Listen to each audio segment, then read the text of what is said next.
ત્યાં મગરું હે અને ત્યાં છે ને સસલાને ખાવા લાવતું જ છે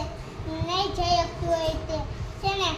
મગરભાઈને કીધું મગરભાઈ છે ને અમારે ઝાડ પાસે ખાવડાવું તો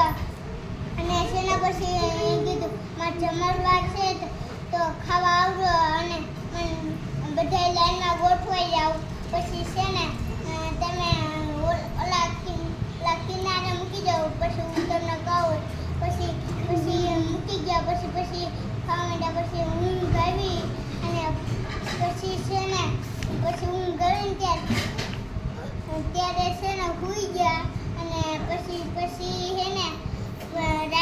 રાત પડી ગઈ પછી વિચાર્યું કેમ જાવું પછી છે ને અને પછી કીધું મગરભાઈ અને મારે કિનારા ઉડી મૂકી દેવાનું જમણવારમાં આવવાનું હોય તો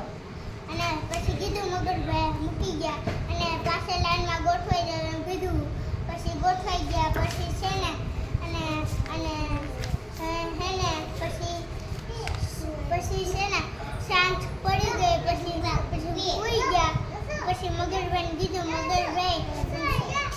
કિનારા હોડી મૂકી જવાનું પછી મૂકી ગયા પછી કીધું મગરભાઈ જમણવાર ક્યારે હે ત્યારે અમે આવશું કહેતા જાઓ પછી જમણવાર ભાગી ગયા. સરસ, કેવું સરસ વાર્તા કીધી. તાલી પાડો બધા.